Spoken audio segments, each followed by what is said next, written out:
Hey everyone, welcome to our channel. Today we're going to be doing some repair tips and we're working on a McIntosh 2105 Power Amplifier.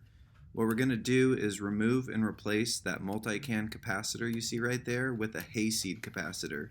So the Hayseed Hamfest capacitors are made in Cedar Rapids, and as soon as I opened the package I was blown away with the quality.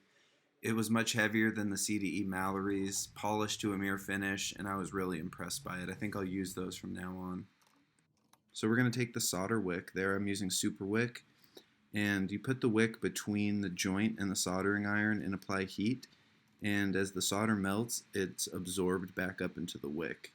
So we're just going to take those wires off of the terminals of the old capacitor so that we can free it up and remove it from that wafer that it's twisted into. So here I'm using a pair of clippers to just sort of bend the J-hooks that were there back off of the terminals so I can slip the wires out. There's no need to cut the actual wire.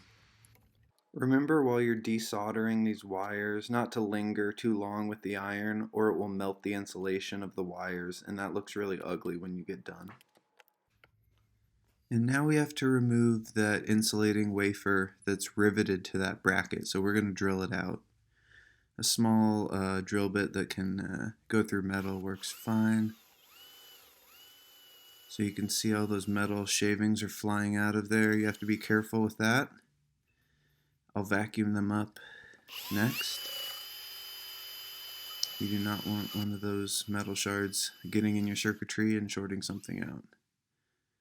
So now I've got those rivets drilled out. You can see I've got the vacuum going.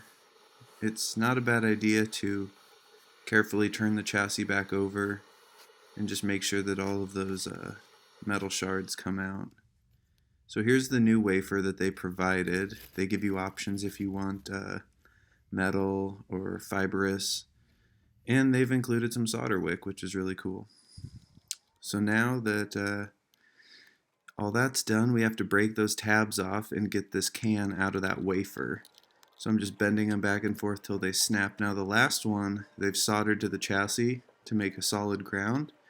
I'm just using the solder wick again right there to help get some of that off. McIntosh is known for their rugged construction, and this solder joint is no exception. I decided to hit it with a little solder sucker here. That's a little spring-loaded pump you can buy for a couple bucks off the parts websites, and it sucks up the hot solder. So now I've got that free. I just have to get the final pull. There it is. And there's the old wafer, and here's the new wafer. Perfect match. So now I got the old can out of there.